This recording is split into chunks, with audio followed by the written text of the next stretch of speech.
అదైన మార్క్ను ప్రదర్శిస్తూ అత్త ఇందిరాగాంధీని గుర్తుకు తెస్తున్నారు సోనియా గాంధీ. ప్రణబ్కు మద్దతు కూడగట్టడంలో 1969 నాటి రాష్ట్రపతి ఎన్నికల్లో ఇందిరాగాంధీ తన అభ్యర్థిని రాష్ట్రపతి చేసిన వైనాన్ని గుర్తుకు తెచ్చే విధంగా ఉన్నాయంటున్నారు విశ్లేషకులు.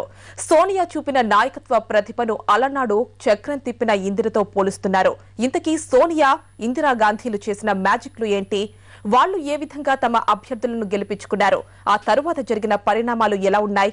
జరగబోయే పరిణామాలు ఎలా ఉండబోతున్నాయి? రాష్ట్రపతి ఎన్నికలో ఎన్నెన్నో మలుపులు. అభ్యర్థుల ప్రకటన దగ్గర నుంచి వివిధ కూటముల నిర్ణయం వరకు అన్నింటా ఉత్కంఠగా సాగింది. చివరికి తన మార్కు రాజకీయాన్ని ప్రదర్శించి సోనియా ఈ ఎన్నికలను అద్భుతమైన మలుపు తిప్పారు.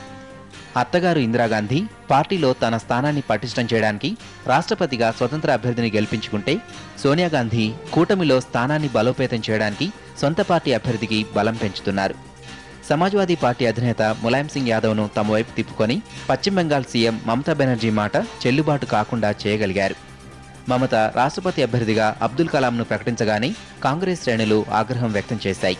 అలాంటి సమయంలో తెలివిగా ములాయంను తమ వైపు తిప్పుకొని ప్రణబ్కు తిరుగులేని బలాన్నిచ్చారు సోనియా.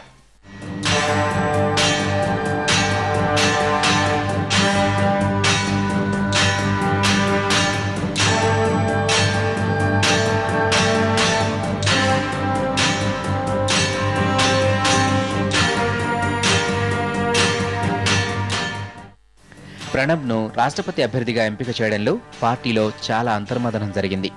తర్వాతే తృణమూల్ కాంగ్రెస్, సమాజ్వాదీ పార్టీల మధ్య బంధాన్ని తెగ్గొట్టడానికి సోనియా వ్యూహాలు రచించారు. ఇవి ఫలించడంతో పార్టీకి తిరుగులేని ఉత్సాహం వచ్చింది. ఇక్కడే ఆమె అద్భుత నాయకత్వ ప్రతిభను కనబరిచారు. యూపీఏ ప్రభుత్వాన్ని పదే పదే ఇరుకున పెడుతున్న మమతా బెనర్జీని దారికి తీసుకొచ్చారు. ఇక ఆమె ముందున్న లక్ష్యం ప్రభుత్వ పథకాలపై దృష్టి సారించడం. దాన్ని కూడా సమర్థంగా నిర్వహిస్తారని ఆశిస్తున్నాయి పార్టీ శ్రేణులు.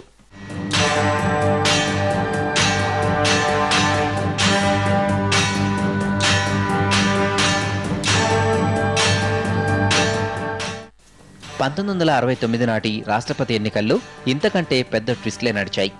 ఇందిరాగాంధీ ప్రధాని బాధ్యతలు స్వీకరించిన 3 ఏళ్ల తర్వాత ఎన్నికలొచ్చాయి. అప్పటికి సొంత పార్టీలోనే బలమైన సిండికేట్గా తయారయ్యారు కొందరు నేతలు. నీలం సంజీవ్ రెడ్డి, కామరాజ్ నాడార్, నిజలింగప్ప, ఎస్కే పాటిల్ లాంటి వారు ఈ సిండికేట్లో సభ్యులు. ఇందిరాగాంధీ ఒంటరిగా మిగిలారు. పార్టీ కూడా వ్యవస్థాగతంగా బలహీనంగా ఉంది. పాత ప్రత్యర్థి మొరార్జీ దేశాయ్ని ఉప ప్రధాని చేసి ఆయనకు ఆర్థిక శాఖ ఇవ్వాలని సిండికేట్ ఒత్తిడి తెచ్చింది. ఇది జరుగుతుండగానే అప్పటి రాష్ట్రపతి జాకీర్ హుస్సేన్ చనిపోవడంతో సిండికేట్ ఈ అవకాశాన్ని ఉపయోగించుకోవాలనుకుంది. రాష్ట్రపతి అభ్యర్థిగా నీలం సంజీవ్ రెడ్డిని నిలబెట్టింది. ఇక ఇందిరాగాంధీ ఏం చేయనున్నారన్నది ఆసక్తిగా మారింది. కాంగ్రెస్ తరపున రాష్ట్రపతి అభ్యర్థిగా ఇందిరాను నిలబెడతామని కామరాజ్ నాడార్ ప్రకటించారు. అయితే ఇది ఇందిరాకు ఇష్టం లేదు. దీంతో నీలం సంజీవ్ రెడ్డిని సిండికేట్ తెరపైకి తెచ్చింది. అయితే పార్లమెంటరీ బోర్డు సమావేశంలో దళిత నేత జగ్జీవన్ రావు పేరును ప్రకటించింది ఇందిరాగాంధీ.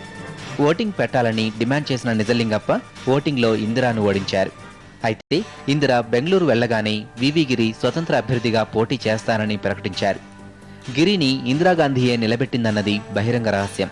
పార్టీలో పట్టు కోసం మొరార్జీ దేశాయ్ని క్యాబినెట్ నుంచి బయటికి పంపి బ్యాంకులను జాతీయం చేశారు. సంజీవ్ రెడ్డి తరపున నామినేషన్లు దాఖలు చేసిన ఎంపీలకు విప్పులివ్వలేదు. విషయం తెలుసుకున్న నిజలింగప్ప స్వతంత్ర పార్టీకి జనసంఘకు తమ ద్వితీయ ప్రాధాన్యత ఓటు సంజీవ్ రెడ్డికి వేయాలని సూచించారు. దీన్ని ఇందిర సరిగ్గా వాడుకున్నారు. ఎన్నికల ముందు రోజు రాత్రి ఏమీ చెప్పకుండా చివర్లో ఆత్మ ప్రబోధానుసారం ఓటేయాలని చెప్పారు. దీంతో స్వల్ప తేడాతో వివి గిరి నెగ్గేశారు. కాంగ్రెస్ సభ్యులు చాలా మంది నీలం సంజీవ్ రెడ్డికి ఓటేసిన విపక్ష సభ్యులతో పాటు కొంతమంది కాంగ్రెస్ సభ్యుల ఓట్లతో గిరి విజయం సాధించారు. ఈ ఎన్నికల తర్వాత సాధారణ ఎన్నికలకు వెళ్లిన ఇందిర తిరుగులేని మెజారిటీతో గెలిచారు. ఇప్పుడు సోనియా గాంధీ కూడా ఇదే దారిలో పయనిస్తున్నారు. రాష్ట్రపతి అభ్యర్థిగా ప్రణబ్ను నిలబెట్టి మద్దతు కూడా కూడగట్టడంతో ఇందిరాతో సోనియాను పోల్చుతున్నారు విశ్లేషకులు.